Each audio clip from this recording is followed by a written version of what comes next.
করে বলেন, আয়া আম্মি কুল লা ইলাহা ইল্লাল্লাহু কালিমাতান উহাজু লাকা বিহা ইনদাল্লাহ। ও চাচা, আপনি শুধুমাত্র লা ইলাহা ইল্লাল্লাহ এই কালিমাটা একবার পাঠ করুন, যাতে করে কিয়ামতের ময়দানে এই কালিমাকে পুঁজি করে আল্লাহর দরবারে আমি সুপারিশ করতে পারি। আবু তালিব নবীজিকে বলতেছেন, ও বাতিজা মুহাম্মদ সবাই পড়ি সাল্লাল্লাহু আলাইহি ওয়াসাল্লাম, আমি জানি তুমি সত্য নবী, আমি জানি এই তোমার যেই কোরআনের আয়াত নাজিল হয় সেই কোরআনের আয়াত সত্য, আল্লাহ সত্য, ইসলাম ধর্ম সত্য, কিন্তু আমি কালেমা এই কারণে পড়তেছি না, সারাটা জীবন আমি যেই ধর্ম অনুসরণ করে এসেছি, আমি এখন যদি মৃত্যুর সময় কালেমা পাঠ করি, বাপদাদার ধর্মের প্রতি আমি চুনকালি লাগাতে চাই না, সারা জীবন মানুষেরা আমাকে মন্দ বলবে, এই কারণে আমি কালেমা পড়তেছি না। আর আবু জেহেল বলতেছে, ও আবু তালিব, এখন কি তুমি তোমার বাতিজার ধর্ম গ্রহণ করে ফেলবা নাকি?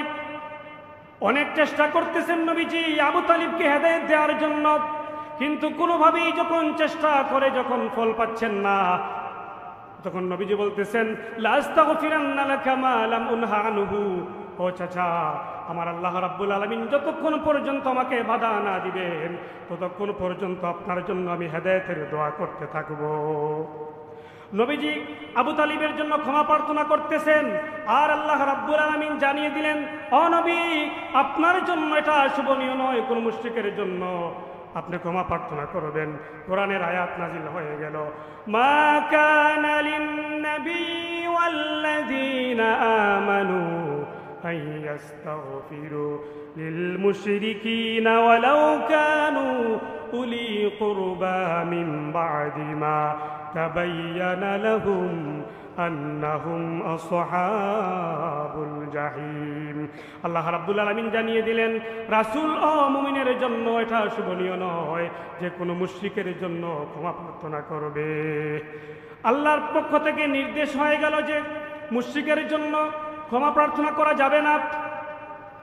এখন তো নবীজি আর আবু তালিবের জন্য অর্থাৎ ওনার চাচার জন্য ক্ষমা প্রার্থনা করে লাভ নাই, ক্ষমা প্রার্থনা করতে পারতেছেন না। নবীজির মনের মধ্যে অনেক কষ্ট, অনেক ব্যথা। শেষ পর্যন্ত আবু তালিব একটি চিৎকার দিয়ে, একটি আওয়াজ দিয়ে পৃথিবী থেকে বিদায় হয়ে গেল। সে বলল, আব্দুল মুত্তালিবের ধর্মের উপর, অর্থাৎ সে তার শিরকি ধর্মের উপর প্রতিষ্ঠিত থেকেই দুনিয়া থেকে সে বিদায় হয়ে গেল। নবীজি অনেক কষ্ট পেলেন, অনেক দুঃখিত হয়ে গেলেন। আল্লাহ রাব্বুল আলামিন জানিয়ে দিলেন, ও নবী, আপনার মন খারাপ করবেন না, কারণ হেদায়েতের চাবি আমি আপনার হাতের মধ্যে দেই নাই, কারণ হেদায়েতের মালিক হচ্ছেন আল্লাহ। সুবহানাল্লাহ। আল্লাহ রাব্বুল আলামিন জানিয়ে দিলেন, ইন্নাকা লা তাহদি মান আহবাবতা ওয়ালাকিন্নাল্লাহা ইয়াহদি মান ইয়াশা ওয়া হুয়া আ'লামু বিল মুহতাদিন। আল্লাহ বলেন, আপনি যাকে চাইবেন, আপনি যাকে পছন্দ করেন, যাকে ভালোবাসেন, চাইলেই তাকে হেদায়েত দিতে পারবেন না। আল্লাহ যাকে চাইবেন তাকেই তিনি হেদায়েত দিতে পারেন। সুবহানাল্লাহ। ওয়ালাকিন্নাল্লাহ